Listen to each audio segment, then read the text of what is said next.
How's it going, guys, and welcome back to the channel. Today we're kind of going to be doing another building and pricing video. I haven't done one of these in a while, except today we're actually going to be looking at a car that's pretty affordable, probably the most affordable car that I've actually built and priced out on the channel.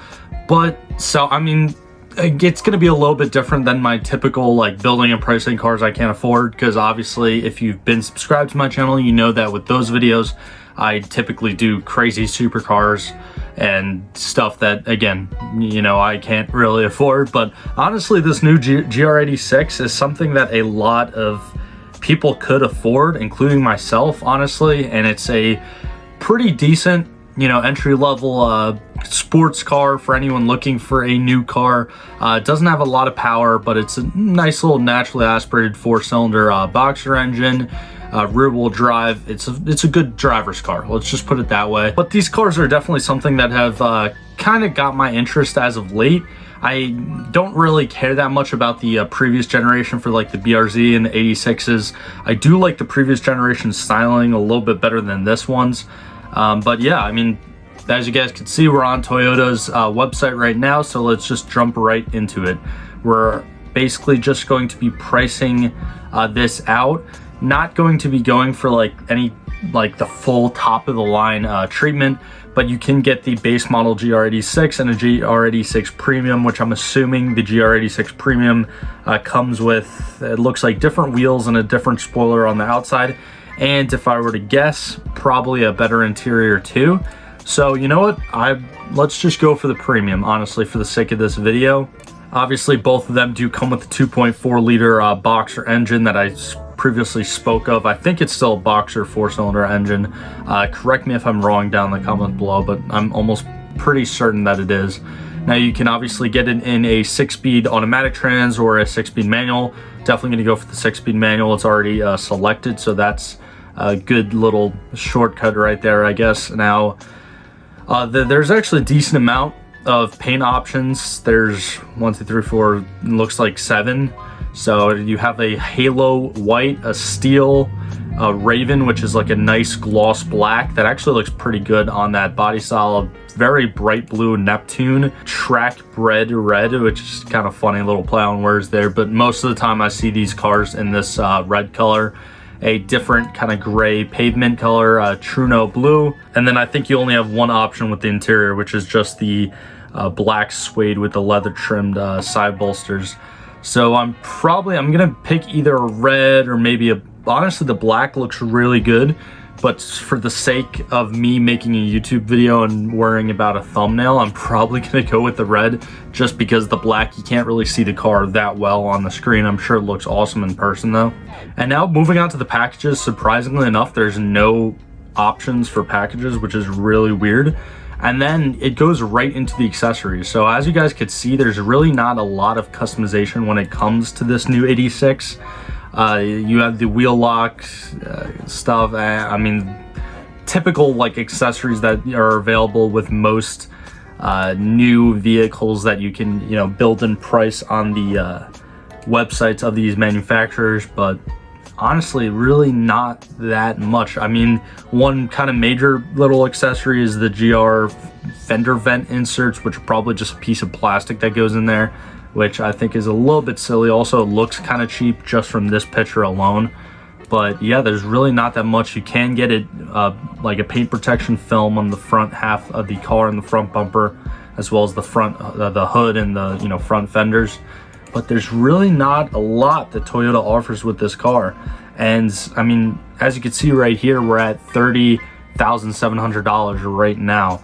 So now I guess just moving on to the overall summary, the red paint color did add like $400, but that's literally it. There's like no options when it comes to this car, which honestly is probably a good thing when it comes to a like an entry-level sports car, because some of these cars with different options, you can like really go over what the base MSRP is.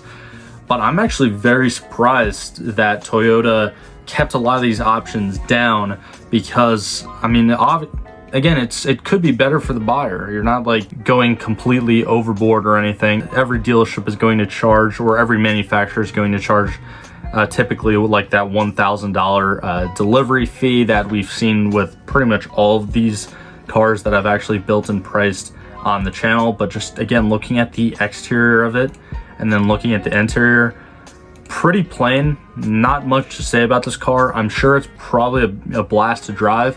I do actually know a sales manager at a Toyota dealership that previously he let me do the Supra back in 2020 when it was like brand new, like right off the lot, which is pretty cool. But I'm probably gonna get in contact with him and hopefully do a review, an actual driving review on one of these cars in the future, because I'm pretty interested in them. I mean, would I spend $30,000+ on something that I think makes like 200 something horsepower and it has a, you know, little like I probably wouldn't spend the money on this car simply for my own taste. I mean, I would like typically buy more used cars than brand new vehicles, and I just don't think it's necessarily worth it right now. I know some people might get triggered or probably let me know how, you know, wrong I am down in the comments, but I don't know, I just don't see this car. Obviously it's a new vehicle, so it's gonna be pricey, but I wouldn't spend around $30,000 for this vehicle. Now, who knows how much the dealers actually add on to these, but I mean, that's pretty much it. And since this took like no time at all, I'm actually going to go back and build and price a base model GR86 and see if, because I mean, the only thing that really added to that premium price was the paint, so I'd have to assume that that would be the same exact thing.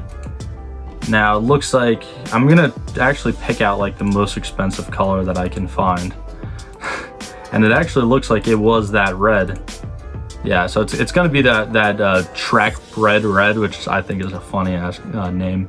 But yeah, no packages for the base model one either. And I think I think right here it says GR86 MT simply because I chose the manual transmission. Let me actually go back and see if that changes. Yeah, so automatic transmission, manual transmission. So not that much. The manual is cheaper, which that's definitely what I would go for just because I enjoy manuals more. So the fact that it's cheaper too is just a no-brainer for someone like me, I guess. But yeah, that's pretty much it. I mean, it looks like with the premium, again, you have a different rear spoiler, you have different wheels, and I think the front lip is a little bit more out there. And I think that, again, the interior is different as well. Yeah, going into the interior option for this one, you can see it just says black fabric. So you kind of have like a fabric cloth interior on the base model, whereas in the premium, you do have suede with the leather. And the premium, again, was only saying like $30,700, whereas the base model, even with this red paint color, is still only right above $28,000. So it's a very affordable car.